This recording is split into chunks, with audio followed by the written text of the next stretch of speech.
All right, so it's hard to know exactly how much background I should give introducing this series of posts or this series of videos that I'm going to be doing.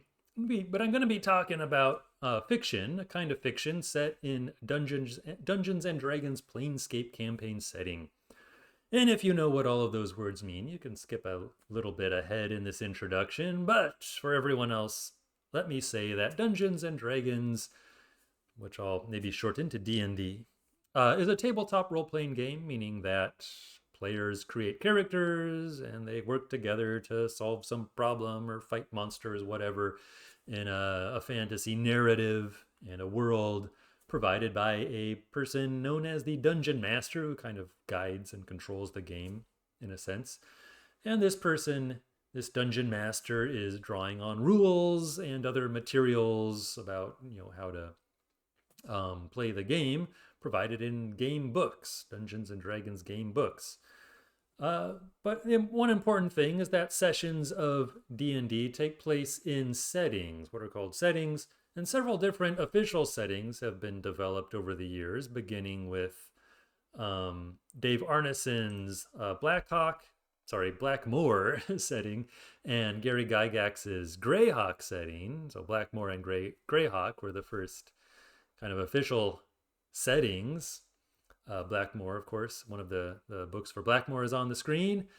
And beginning in 1984, novels and short stories, which take place in these settings, started to become commonly published alongside the guidebooks and the adventure modules and things like that. Since the late 1980s, the default setting, I believe, for D&D has been a setting called the Forgotten Realms. This kind of a token-esque fantasy settings. Hundreds of novels in the Forgotten Realms setting have been published. Another important setting is the Dragonlance setting. Many dozens of novels have been written for that setting. Dragonlance was actually the first setting to get official novels, although there was an earlier novel based on Gary Gygax's Greyhawk setting, but that was published by another company. And many dozens of novels have been published in Dragonlance. And other people online and in the world have mostly online. This is not a big topic for academics like yours truly, but other people online at least have covered in some detail a number of the Dragonlance novels and Forgotten Realms novels. But I'm going to be looking at something different. So the focus of my research recently on art and literature, art and games, and especially literature and games, has been the Planescape setting, the Planescape campaign setting. In a nutshell, it's a little bit hard to describe, but in a nutshell, the Planescape setting was a way to combine all possible settings in a way that you could get from one to the other. The hub, there's a hub in Planescape. The hub of Planescape is the city of Sigil, or Sigil, depending on who you talk to. Sigil is a kind of a donut-shaped metropolis hovering in the air above an infinitely tall spire, kind of a mountain peak kind of a thing with this donut or wheel-shaped thing at the top. Inside of it is the city of Sigil. Sigil is also called the city of doors because it contains portals, lots and lots of portals to all the other planes of existence. Now, the concept of multiple planes had been part of D&D for a long time, and we're going to look at many different planes over the course of this series and how they're represented. The planes, the idea of multiple planes, seems to have first been discussed within the context of D&D in 1977 by Gary Gygax, one of the originators of D&D, along with Dave Arneson, who I mentioned earlier as well. But the planes, the multi-planes, seem to have been assumed even earlier. And there's some interesting details about this, which I won't go into at the moment. Possibly Gygax was inspired by the alternate dimensions explored in writings like H.P. Lovecraft's Dream Cycle, L. Sprague de Camp, and Fletcher Pratt's Harold Shea series of novels and stories. Their book, The Carnelian Cube, also. You also have things like de Camp's The Fallible Fiend, Jack Vance's Dying Earth novels, Roger Zelazny's Nine Princes in Amber, among many other things. The concept of alternate worlds, parallel universes, etc., was pretty common in 20th century fantasy and science fiction. The innovation, I think, of Gygax and the later D&D game designers who contributed to Planescape, their innovation was to systematize, really kind of systematize, put all these things into a cosmology, all these alternate dimensions, give them an order, and provide a hub for traveling from one to the other, but traveling between them back and forth. So I think that's really one of the interesting things about Planescape, is it took all these ideas that were kind of floating around and put them into an ordered cosmology. So Planescape was and is a highly regarded setting. It's well thought of by many people who play D&D. Whether it was played very much at the time, whether it was used actually for games at the time very much, is an interesting question. Some people found it difficult to play in or to figure out how to use it for actual games. But in any case, it came out in 1994. This was during TSR's final years. TSR, again, was the company that originally made Dungeons and Dragons. And this was after TSR had already produced many other different settings, in a kind of misguided, perhaps, attempt to draw in new customers. So TSR produced all these, many different settings over the course of the 80s and early 90s. And it's possible that this abundance of different settings to play in, each with different features, different emphases, different rules sometimes, it's possible that these maybe drew in some new customers. If you were into dragons, maybe you'd be attracted by the Dragonlance materials and start playing in Dragonlance. If you were into something like Frank Herbert's Dune series, maybe you'd see the D&D Dark Sun setting, and the Dark Sun setting, and that would appeal to you. If you were into vampires, maybe you'd notice D&D's Ravenloft materials and pick those up, and so on and so on. But this strategy also seems to have subdivided D&D's existing audience into these different niches.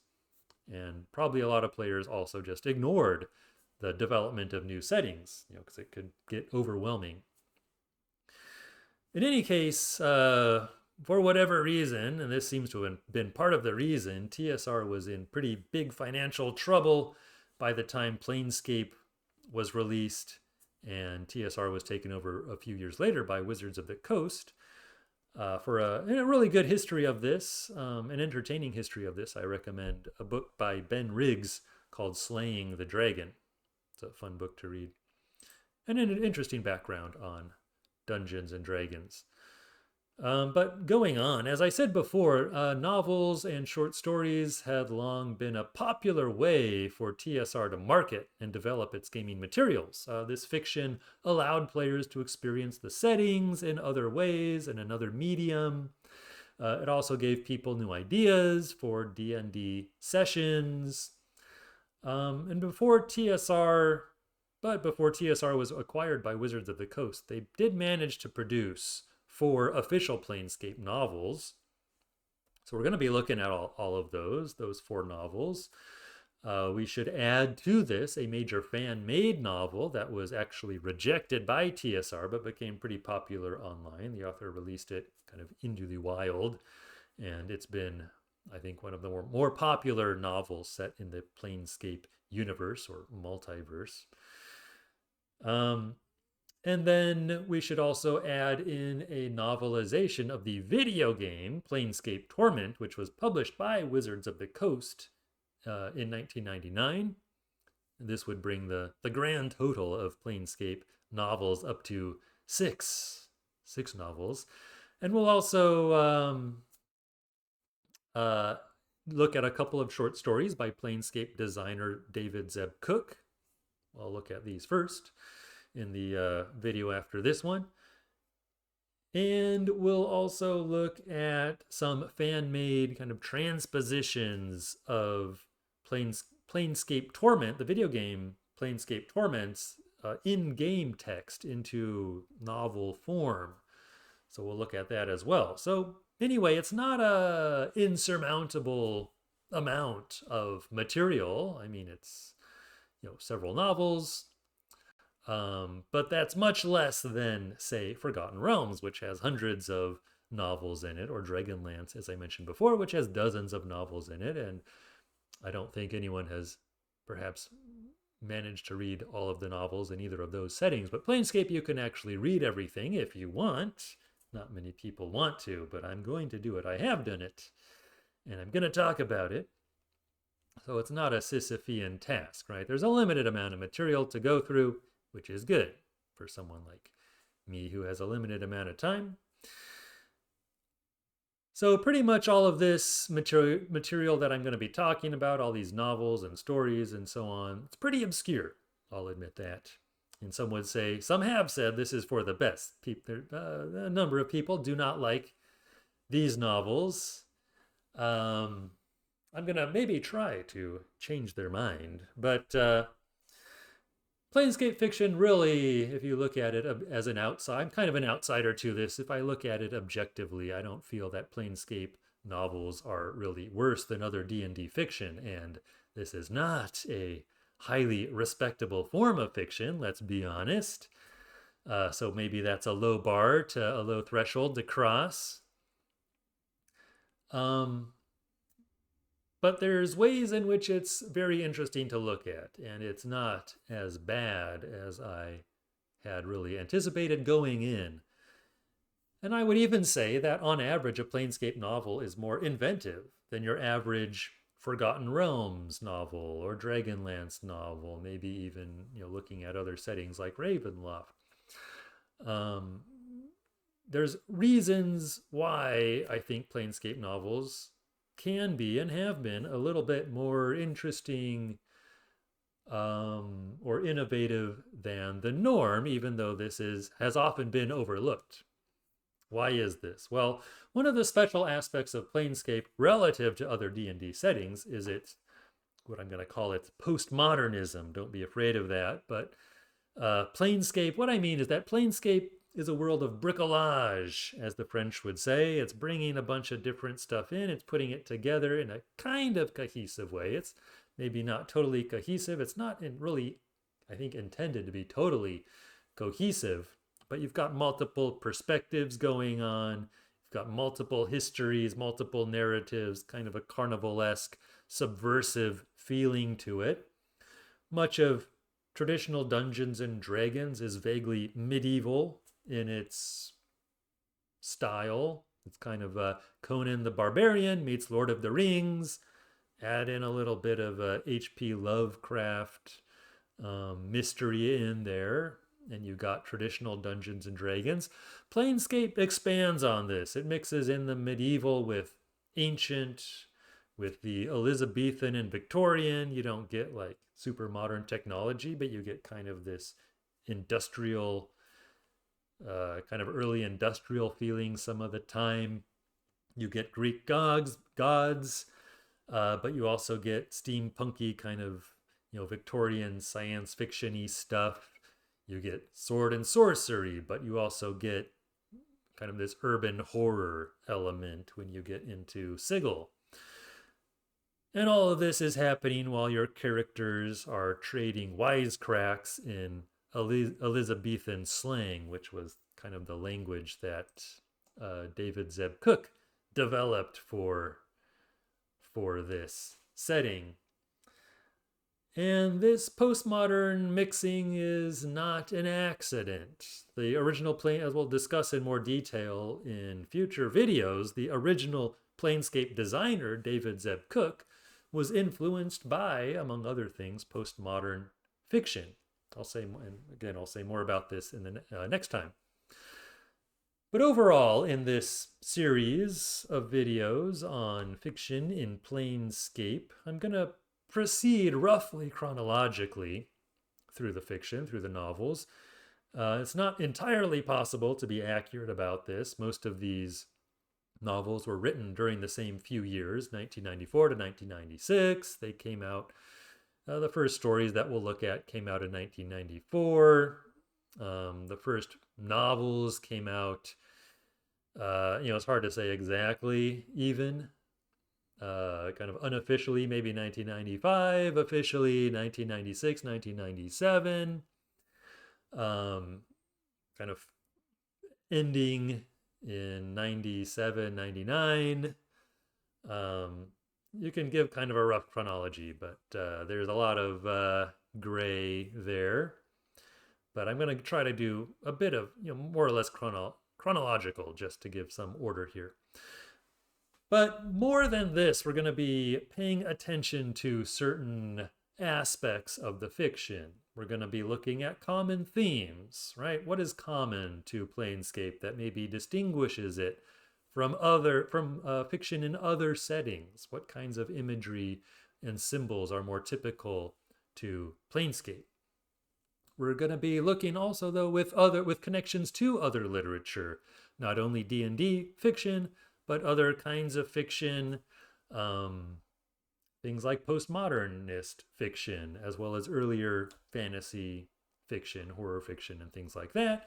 Also connections with games, Planescape games, Planescape Torment, the video game, things like that. And lastly, I'm going to be paying attention to relative strengths and weaknesses of particular writers. I think actually some pretty good writers worked on Planescape materials and did some maybe of their best work when working on Planescape. But they weren't perfect, right? And there are some weaknesses there, and different writers had different strengths, brought different talents to the Planescape multiverse. So we're going to look at the relative strengths and weaknesses of the writers who were working on Planescape materials. All right, so in the next video, we're going to look at Zeb Cook's 2 short stories from 1994 set in the Planescape setting. But that's all for this introduction. Thanks for listening. See you next time.